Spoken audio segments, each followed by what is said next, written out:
અતિ સુંદર સવારને માટે પ્રભુનો આભાર. અને ખાસ કરીને આ 2025ના વર્ષને માટે અંતિમ દિવસોમાં, આ છેલ્લા દિવસમાં જ્યારે આપણે પ્રભુનો આભાર માનીએ છીએ, આ જ દિવસોમાં અને ખાસ કરીને આજના દિવસે ઘણા બધા લોકો પ્રભુનો ધન્યવાદ કરશે, પ્રભુનો આભાર માનશે, પ્રભુએ કરેલા કામોનો યાદ કરશે. અને આપણા મોટાભાગના ચર્ચોમાં વોચ નાઇટ અથવા ક્રોસ ઓવર સર્વિસ હશે. ત્યારે હું તમને જણાવવા માંગુ છું, એ વસ્તુ બહુ સારી છે કે આપણે પ્રભુનો આભાર માનીએ અને આ વર્ષમાં પ્રભુએ કરેલા દરેક કામોને યાદ કરીએ.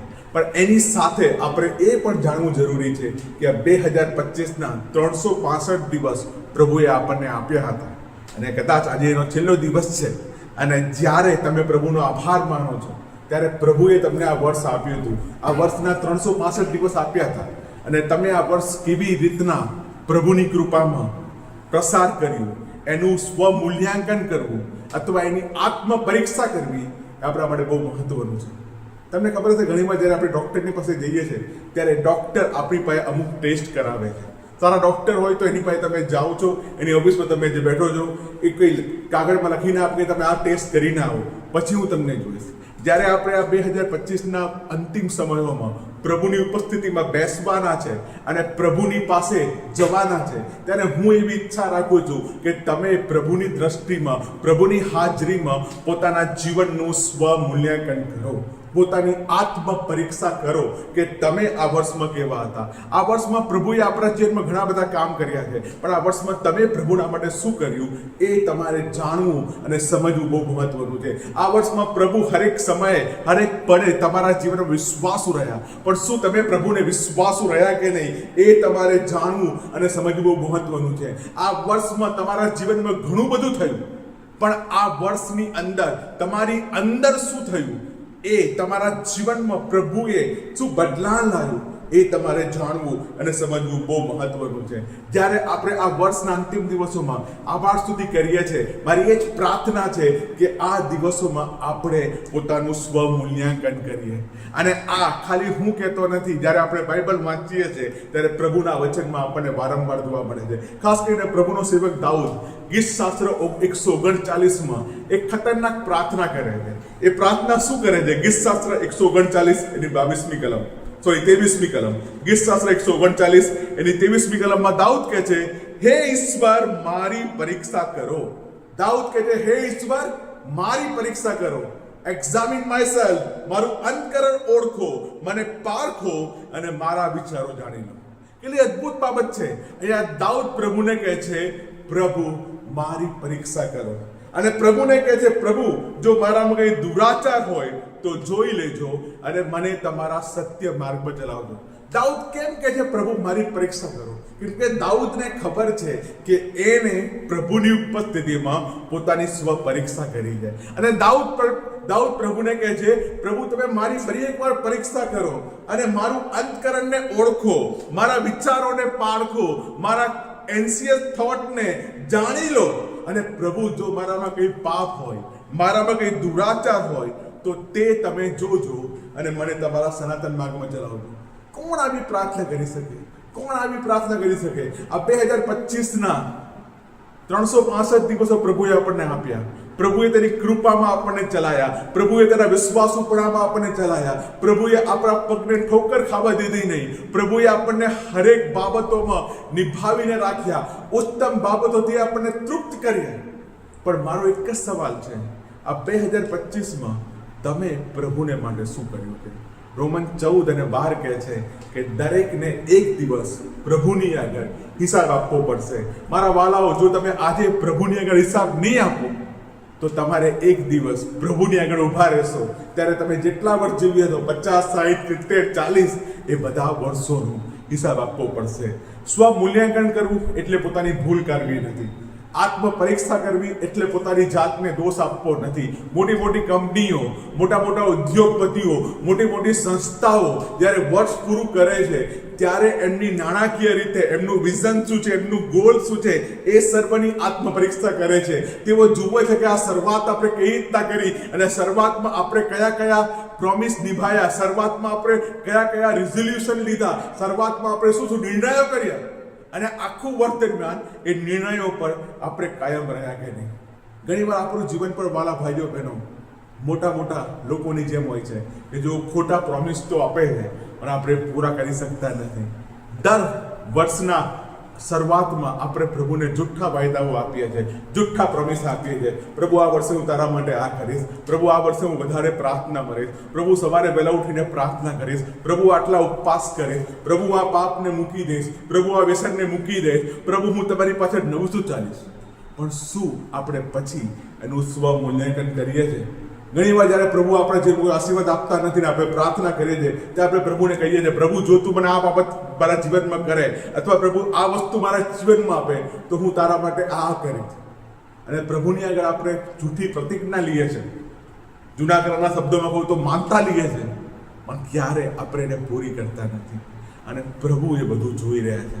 જ્યારે તમે પ્રભુની ઉપસ્થિતિમાં આભારની સાથે આવો છો ત્યારે તમારે પહેલા પ્રભુને કહેવાનું છે, પ્રભુ મારી પરીક્ષા કરો.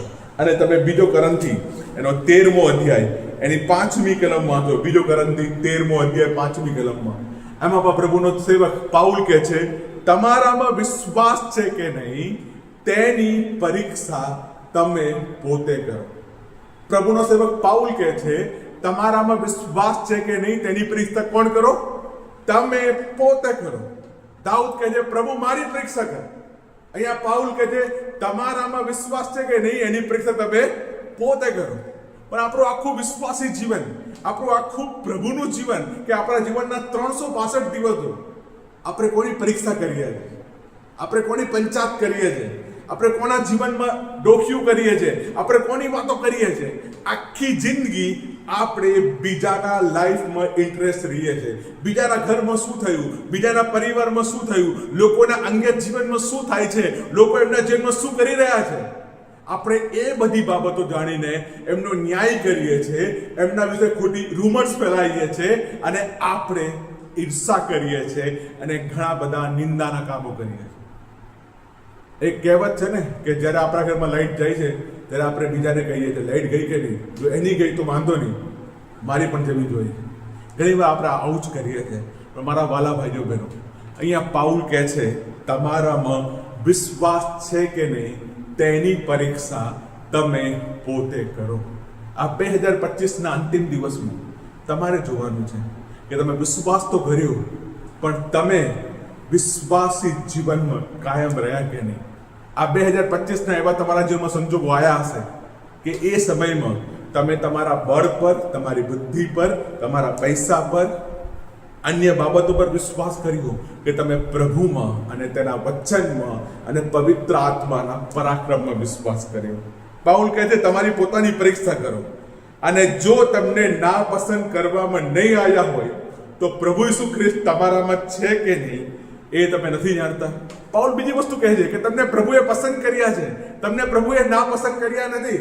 પણ અલિયા તમે પોતાની પરીક્ષા કરો, પોતાની જાંચ કરો અને પોતાને જુઓ કે તમારામાં પ્રભુ ઈસુ છે કે નહીં. એ વસ્તુ અલગ છે કે એક દિવસે આપણે પ્રભુ ઈસુ ખ્રિસ્તનો સ્વીકાર કર્યો, એ વસ્તુ અલગ છે કે આપણે એક દિવસ પવિત્ર આત્માથી ભરાયા અને પાણીથી બાપ્તિસ્મા લીધું. પણ તમારે આજે જોવાનું છે કે આ 2025ના 365 દિવસમાં તમારી અંદર વિશ્વાસ છે કે નહીં, તમારું શરીર પવિત્ર આત્માનું મંદિર બન્યું કે નહીં, તમારી અંદર પ્રભુ ઈસુ ખ્રિસ્ત છે કે નહીં, એ તમારે ખુદ જાણવાનું છે, એ તમારે ખુદ પરખવાનું છે. You need to self examine yourself, you need to self evaluate yourself. અને તમારે કહેવાનું છે, હે પ્રભુ, દાઉદની જેમ તું મારી પરીક્ષા કર, તું મારા અંતકરણને ઓળખ, તું મને જાંચ અને મારામાં કઈ દુરાચાર હોય તો તું જોજે અને મને સનાતન માર્ગમાં ચલાવજે. 6ઠી કલમમાં પાઉલ કહે છે, બીજો કરંથી 13:6, પણ અમને ના પસંદ કરવામાં આવ્યા નથી એ તમે જાણશો એવી હું આશા રાખું છું. પાઉલ કહે છે, અમને ના પસંદ કરવામાં આવ્યા નથી. મારા વાલા ભાઈઓ બહેનો, એટલી દુઃખની બાબત હશે, કેટલી શોકની બાબત હશે કે જ્યારે આપણે પ્રભુની આગળ જઈશું અને પ્રભુ આપણને કહેશે, યુ આર નોટ chosen. પેલી લોકો કહે છે, God has chosen everyone but some of them they are frozen. આ ઠંડીના સમયમાં ઘણા બધા લોકો ઠંડા પડી ગયા છે. જેમ પ્રતિક્રિયામાં પ્રભુનું વચન કહે છે, તમારો પ્રેમ ઠંડો પડી ગયો છે, તે પહેલાના પ્રેમને ત્યાગ કર્યો છે. આ 2025માં ખાલી આભાર માનશો નહીં, અંતિમ દિવસે ખાલી પ્રભુની આગળ આંસુ પાડશો નહીં, પ્રભુના કરેલા ચમત્કારને યાદ કરશો નહીં, પણ તમે એ જુઓ કે તમે પ્રભુના માટે શું કર્યું છે. પ્રભુએ તમારા માટે ઘણા બધા કામ કર્યા છે, પ્રભુ તમને વિશ્વાસુ રહ્યા છે, પણ તમે પ્રભુના માટે શું કર્યું છે એ જાણવું બહુ મહત્વનું છે. અને છેલ્લે પાઉલ કહે છે 7મી કલમમાં, એ માટે અમે પ્રભુને ઈશ્વરને પ્રાર્થના કરીએ છીએ કે તમે કોઈ ગુંડું કામ ના કરો, કે અમે પસંદ કરેલા દેખાઈએ, એ હેતુથી કે જો કે અમે ના પસંદ કરેલા હોય તો પણ અમે સારા કામ કર્યા કરે. પાઉલ કહે છે કે હું પ્રાર્થના કરું છું તમારા માટે. હું શું પ્રાર્થના કરું છું? કે પ્રભુની આગળ હું પસંદ કરેલો દેખાવ, પ્રભુની આગળ હું શુદ્ધ દેખાવ, પ્રભુની આગળ હું એવો દેખાવ કે જે હેતુએ માટે મને પસંદ કર્યો છે. અને પ્રભુએ મને જો ના પસંદ કર્યો હોય તો પણ હું એના માટે સારા કામ કરતો રહીશ. મારા વાલા ભાઈઓ બહેનો, આજે સવારે હું તમને છેલ્લે એક બાબત સાથે પૂરું કરવાની માંગુ છું. જ્યારે તમે આભાર માનશો, પ્રભુની સ્તુતિ કરશો, પ્રભુના હરેક કરેલા કામોને યાદ કરશો, તમે આ 2025ના અંતમાં તમારું આત્મિક જીવનનું સર્વૈયું કરો. You make A balancing of your spiritual life. તમે કેટલા પાણીમાં છો એ તમે જુઓ. પરમેશ્વરે તમારા જીવનમાં શું કામો કર્યા અને એના બદલે તમે પરમેશ્વરના માટે શું કર્યું. તમે પરમેશ્વરને જે વાયદાઓ આપ્યા એ તમે પૂરા કર્યા કે નહીં. આ 2025માં પ્રભુએ તમને જે વાયદો આપ્યો એ પૂરો કર્યો છે. અને આજે પણ પ્રભુ તમને માફ કરવા તૈયાર છે. દાઉદ કહે છે યશાયા 51માં, પ્રભુ મારામાં શુદ્ધ હૃદય ઉત્પન્ન કર, પ્રભુ મારામાં શુદ્ધ હૃદય ઉત્પન્ન કર. આજકાલ આપણે બધી બાબતો શુદ્ધ માંગીએ છીએ. આપણે એસીની સર્વિસ કરાવીએ છીએ, કારની સર્વિસ કરાવીએ છીએ, ઘણી બધી વસ્તુની આપણે સર્વિસ કરાવીએ છીએ. આપણા ઘરને આપણે ટીપટોપ રાખીએ છીએ, ક્લીન રાખીએ છીએ કે એમાં એ ગંદકી ના હોય. પણ શું તમારા હૃદયની તમે સર્વિસ કરો છો? શું તમારા અંતકરણની તમે સર્વિસ કરો છો? દાઉદ કહે છે પ્રભુ તારું પવિત્ર આત્મા મારી પાસેથી તે લઈ લેતો નહીં, તારી ઉપસ્થિતિમાંથી કોને કાઢી મૂકતો નહીં. Created me in A clean heart. પ્રભુ મારામાં તું શુદ્ધ હૃદય ઉત્પન્ન કર. આજે સવારની મારી પ્રાર્થના એ જ છે કે પ્રભુ આપણને પોતાના જીવનનું, આત્મિક જીવનનું, બીજાના જીવનનું નહીં, પોતાના પાડોશીના જીવનનું નહીં, તમારા પાસ્ટરના જીવનનું નહીં, તમારા વિશ્વાસીના જીવનનું નહીં, તમારા પત્નીના બાળકોના જીવનનું નહીં, પણ તમારા પોતાના જીવનનું આત્મિક ઇવેલ્યુશન, તમારા પોતાના જીવનનું સ્વમૂલ્યાંકન કરવા માટે પ્રભુ તમને મદદ કરે. આ વચનથી પ્રભુ તમને આશીષ કરે. આવો પ્રાર્થના કરીએ. પ્રભુજી, આજની સુંદર સવાર માટે તમારો આભાર માનીએ છીએ. જ્યારે આ વર્ષના અમે છેલ્લા દિવસમાં છે પ્રભુ, અમે ઈચ્છીએ છીએ કે તમે અમને સ્વમૂલ્યાંકન કરવા માટે મદદ કરો. અમે પોતાની આત્મ પરીક્ષા કરીએ અને દાઉદે જેમ કહ્યું એમ અમે કહીએ કે પ્રભુ મારી પરીક્ષા કર, તું મને પારખી લે, તું મને જોઈ લે, અને મારામાં કંઈ દુરાચાર હોય તો મને તમારા સનાતન માર્ગમાં ચલાવજો. પ્રભુ, હરેક વ્યક્તિને અમે તમારા હાથમાં સોંપીએ છીએ. ઈશ્વરના નામથી માંગુ છું. આમેન.